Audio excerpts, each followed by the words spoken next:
We've talked on a number of occasions, guys, here on the YouTube channel about Rainbow Six Quarantine, one of those games, guys, I'm really excited about, and I'm really excited to hear more information about it. But with that, guys, you can check out all of the Rainbow Six Quarantine content here on the YouTube channel.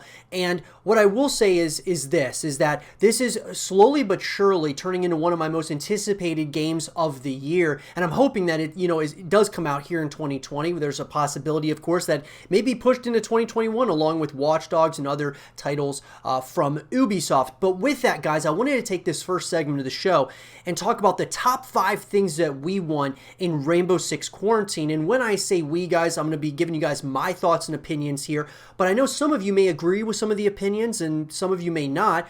Either way, guys, I want to hear what your top 5 things that you want in Rainbow Six Quarantine in the comment section down below. So let's get into it. So coming in at number 1 for me, guys, is with Rainbow Six Quarantine, there's a real heavy emphasis from Ubisoft that this is going to be a co-op experience. And not saying that that's a bad thing. I'm all for co-op, and I speak about this all the time. Having a full package deal when it comes to these games is incredibly important. However, I don't want this to be just a co-op experience. I want this to also be a single-player experience. So, for example, if this is going to be a full-blown campaign, which I'm anticipating and expecting it to be a campaign, I'm hoping that I'm able to play by myself if I'd like, or if I want to play with my friends from a co-op perspective, I can do that as well. I just want more ways than just one to be able to play the campaign, even if that means that I'm playing this as a single player, and then there's, of course, like an AI that kind of takes the co-op perspective, which would be totally fine as well. I just want to be able to, if I want to play with my friends, I can. If I want to play by myself, I can do that as well. That leads me to number 2, guys, which is, I think it's really important, guys, from Rainbow Six Siege. One of the things that I really like Rainbow Six Siege. I think it's a great experience, but what it had was these operator missions. It didn't so much have, a full-blown campaign, which is what I really wanted, because I feel like from even just playing the operator missions, I thought to myself, man, if they made a full campaign out of this, it could have been something really cool, but they didn't do that. And what I'd like to see change here with Rainbow Six Quarantine is a full campaign, not just operator missions or whatever the case might be, or co-op missions. I want it to be a fully fleshed out campaign and story. It's just another way that you can, of course, connect with the characters, connect with really what's going on in this game. And so I'm hoping that they have a full-blown, campaign. There's nothing wrong with having like side missions and things of that nature, or missions where you get to learn even more about some of the characters and such. But a real fleshed out campaign, I think, is going to be really important for this title to kind of separate it from that of like Rainbow Six Siege and such. That gives me, guys, and brings me to number 3 here, which I think is something that's more, obviously something I want to see happen here. I want this to be, more than just one game in this, sub-series that is, within the entire franchise of Rainbow Six. And that is, guys, I really want Rainbow Six Quarantine to become, a new sub-series now for Rainbow Six as a whole. I don't want it just to be Rainbow Six Quarantine and then they don't make a second game, or they don't like continue it. They just decide to continue Siege and maybe, whether they want to make another Rainbow Six Vegas or something completely new. I want there to be, I really hope that this is there's a plan here, that this is going to be its own game, but at the same time, there's a thought process that this is going to be a sub-series of Rainbow Six in a major way, like they're planning on making multiple games here.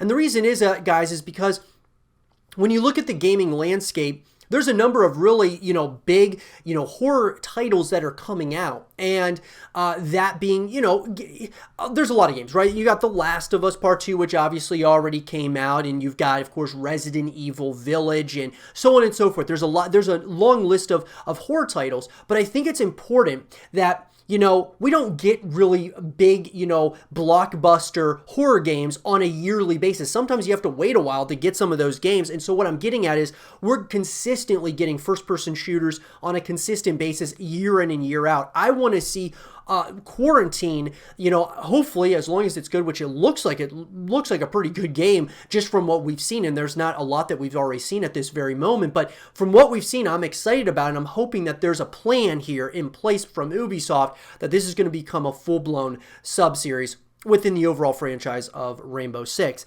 That leads me to number 4, guys. I think, you know, from what we've seen so far, there looks like there's going to be a lot of customization and things of that nature.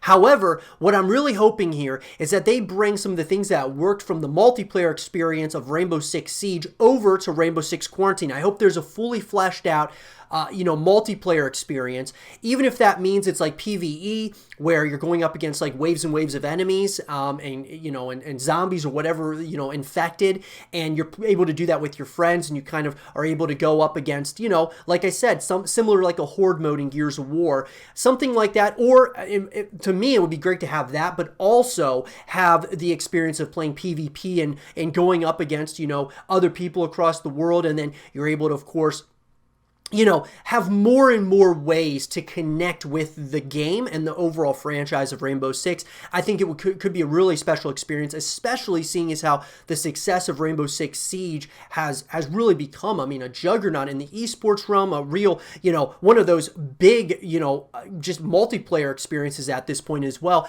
I would love to see that continue here with Rainbow Six Quarantine. And that brings me to number 5, guys, which is player progression. Of course, you know, that goes hand in hand with customization as well as earnable items. So what I'm getting at with this is like this, guys. When you go into a lobby and you are in that in-game lobby and you see everybody else that's in there, I want to see, you know, something where instead of having things that you can just buy within the game, you know, titles, emblems, things of that nature, it'd be really nice to have earnable items, things that you earn throughout the course of the experience, the multiplayer experience, the campaign, the co-op, you know, experience, and you're able to show that off in the in-game lobby. And then a lot of those things, it shows how much time you've put in, and it gets you to want to earn certain things from seeing what other people are getting as well. So having earnable items over that of cosmetic items that you can buy, being able to customize your characters, I think is really great, and having player progression like a rank up system is going to be really important as well, in my personal opinion. And I think that they're probably going to do that, guys. This kind of ties really, for the most part, can tie into the entire game, but multiplayer probably more than anything else. And so I really want to see that, though, guys. We've seen, like, you know, with Rainbow Six Siege and other games out there, guys, in the gaming landscape, like Call of Duty and, you know, Fortnite and all these games that have some form of player progression and rank up system. I really would like to see that continue here with Rainbow Six Quarantine, because we don't have a lot of games from a horror perspective of being able to have like a real rank up system, as well as you know, just having a lot of like player progression and earnable items. I think that was one of the most special things about certain, you know, games out there, guys. When you have earnable items, it gets people to come back because they want to earn those things. It's not just something that you can just easily just buy, because you have to earn it within the game. So I think it's going to bring people back consistently to Rainbow Six Quarantine, and that's going to eventually, that's just going to continue building upon the scene and building upon the franchise and fan base that they're trying to do over at Ubisoft. But with that, guys, those are my top 5 things that I want to see in Rainbow Six Quarantine. What are your top 5 things? Let me know in the comment section down below. And for more Rainbow Six Quarantine content and videos, stay here with Zero TV.